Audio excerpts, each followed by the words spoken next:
Hola, ¿qué tal estás? La semana pasada iniciamos nuestro estudio en Física 1.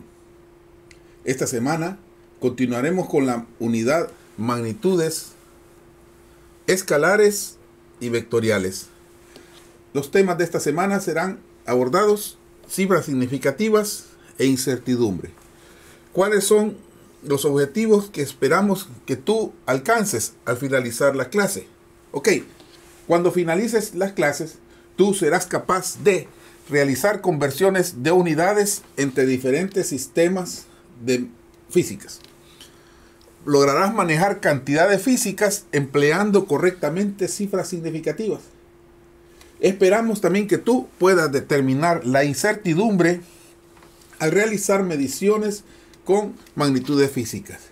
Estos son los objetivos que esperamos que tú alcances al finalizar las clases de esta semana. Ok, ¿cuál es la temática que abordaremos? Haremos primeramente un repaso de los temas vistos la semana anterior. Posteriormente haremos una introducción sobre la temática. Luego hablaremos de conversión de unidades y practicarás haciendo conversiones de uno a otro sistema. Trabajaremos con cifras significativas y terminaremos nuestro estudio de la semana con incertidumbre. Esto es lo que vamos a trabajar toda la semana. Así que comenzamos nuestro estudio. Primeramente, repasemos un poco lo que vimos la semana pasada.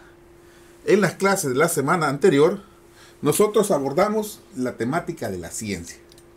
Hablamos de que la ciencia es el conjunto de conocimientos objetivos y verificables que utilizan una metodología adecuada para poder explicar ciertos fenómenos. Ok, la ciencia usa conocimientos objetivos y verificables usando la metodología adecuada. Muy bien, pero ¿qué es la ciencia? Según lo vimos la semana pasada, decíamos nosotros que la ciencia es el conjunto de conocimientos objetivos y verificables sobre una materia obtenidos por observación y experimentación. Observación y experimentación. Observación y experimentación. Observación y experimentación. Se tratan de explicar principios y causas, formulando y verificando hipótesis. La ciencia utiliza una metodología adecuada de acuerdo al estudio y a la sistematización de los conocimientos. Muy bien, definimos la ciencia la semana pasada. Luego, hablábamos de que la física forma parte de la ciencia. La ciencia es fáctica. Cuando decimos nosotros que algo es fáctico, se refiere a que se basa en hechos que pueden ser comprobables. Toda ciencia se basa en que es fáctica. ¿Por qué? Parte de los hechos, trasciende los hechos, descarta los hechos, produce nuevos si es necesario, los explica y los reproduce, pero además los controla. La ciencia es fáctica. La ciencia es analítica. La ciencia aborda los problemas, los descompone, los trata de entender, los divide en componentes, descubre todos sus elementos y a la vez sus interconexiones que hay entre uno y otro.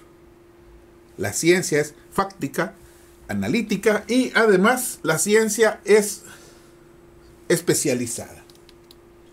La ciencia aborda problemas específicos. La ciencia es clara y precisa. Siempre va a medir y siempre va a registrar. La ciencia siempre mide, siempre toma datos y además busca que sus explicaciones estén libres de ambigüedades. La ciencia es fáctica, se basa en hechos.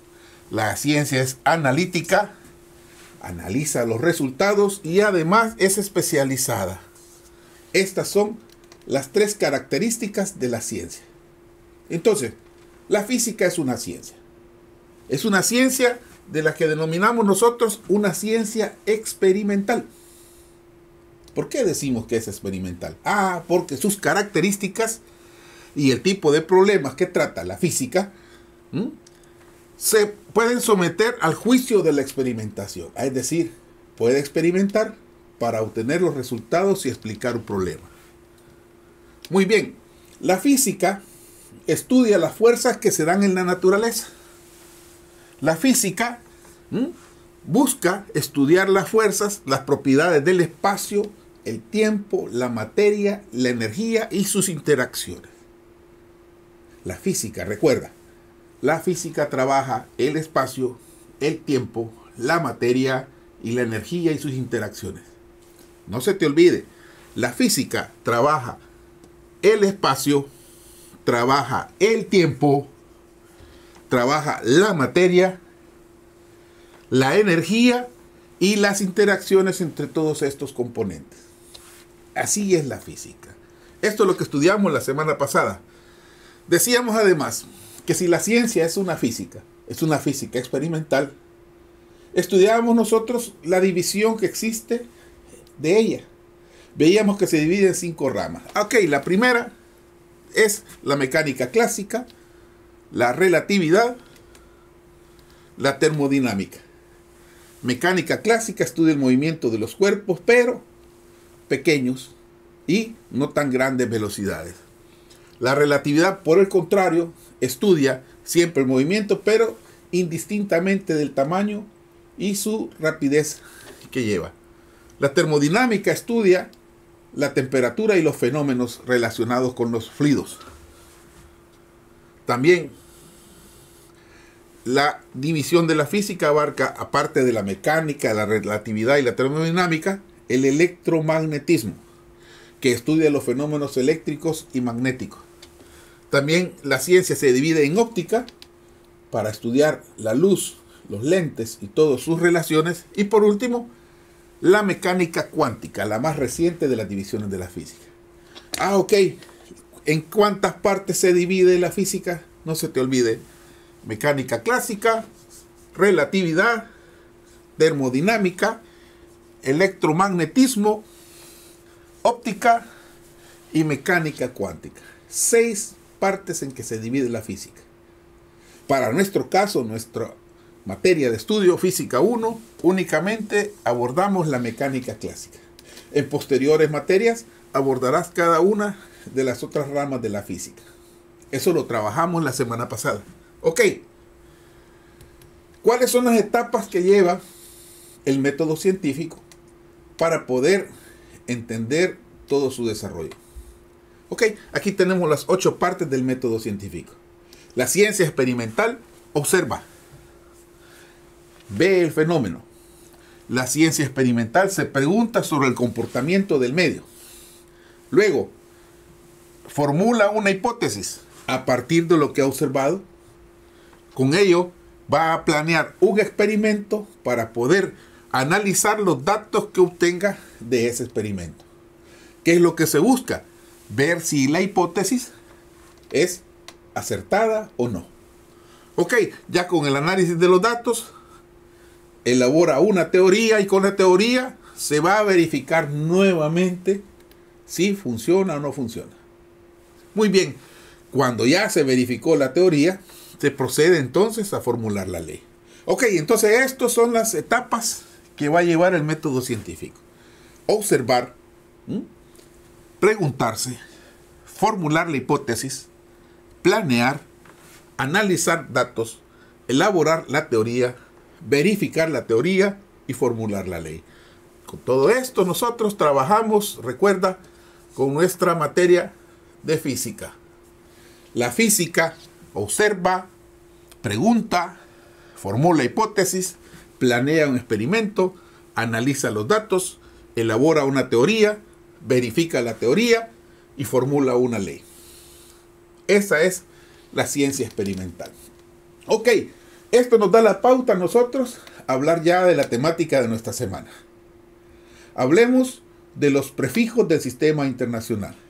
¿Qué son los prefijos? Pues los prefijos es una palabra, una letra que se antepone a la unidad. La semana pasada, por ejemplo, hablamos de la longitud y decíamos que la unidad de longitud en el sistema internacional de unidades es el metro. El metro se representa con la letra M minúscula, M minúscula. Ok, ¿para qué nos van a servir los prefijos? Pues nos van a servir para denotar cantidades o muy pequeñas o cantidades muy grandes.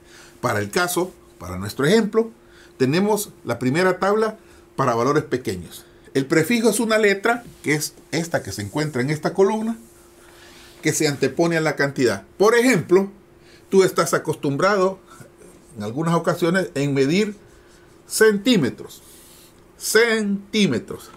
La C significa centi y M, que es la unidad de medida del metro. Centímetro. La C equivale a que el metro yo lo voy a multiplicar por esta cantidad. 10 a la menos 2. Así funcionan los prefijos. Hay prefijos para valores pequeños y además hay prefijos para valores grandes. Valores grandes como por ejemplo la distancia que tenemos desde la Tierra hasta el planeta Saturno, para poner un ejemplo. Los prefijos grandes, observa, se multiplica por 10 a la 1, 10 a la 2, 10 a la 3 y así va subiendo. Estos son los nombres: deca, hecto, kilo, mega, giga, los puedes ver ahí. Si eres observador, mira que entre prefijo y prefijo hay 3 unidades de diferencia. Es decir, entre este y el siguiente, de 10 a la 21, hay 3 unidades de diferencia. Ok. 3, 3, 3, 3. Esto ya está estandarizado. La única excepción a la regla son los dos primeros, los más pequeños, deca y hecto. Y lo mismo se repite para los prefijos pequeños. Para los valores pequeños también hay una diferencia de 3. Observa. 3, 6, 9, 12, 15, 18. Ok, así trabaja el sistema internacional. Es un buen detalle. Muy bien. Con los prefijos nos van a ayudar a nosotros a convertir unidades. ¿En qué consiste el proceso de conversión de unidades? Bueno, que tú vas a transformar la unidad de un sistema de medida a otro. Por ejemplo, un sistema de norma inglesa lo vas a pasar al sistema internacional. O al revés. De un sistema, por ejemplo, de norma inglesa, lo puedes pasar tú al sistema internacional. Ok, para el ejemplo que te mostramos acá, se está convirtiendo kilómetros por hora a metros por segundo. En este caso, la conversión de unidades se realiza dentro del mismo sistema internacional, pero en un caso usando prefijos. Mira, 1 kilómetro por hora equivale a decir, la K de kilo equivale a 1000, o sea, 10 elevado a la 3. Y una hora, tú ya sabes que tiene 60 minutos. Entonces, ¿en qué consiste la conversión? En que tú vas a tratar de que arriba te quede la misma unidad que tiene abajo. Por ejemplo, 1 kilómetro equivale a 1000 metros. Una hora equivale a 60 minutos. Entonces tú vas poniendo kilómetro abajo y arriba su equivalencia. Una hora equivale a 60 minutos. La hora está abajo, la pones arriba y abajo su equivalencia. Para cancelar. ¿Cómo cancelar? Muy bien. Tú vas a cancelar los resultados que tenga aquí. Por ejemplo, mira, kilómetro se te va a cancelar con kilómetro. Hora se te va a cancelar con hora. Minutos se te va a cancelar con minutos. Al final lo que te quedan van a ser metros sobre segundos. Este es el proceso que vas a seguir tú para realizar conversiones. Ok, ya es el momento de que tú pases a practicar. Continúa con la hoja de ejercicios que aparece en tu aula.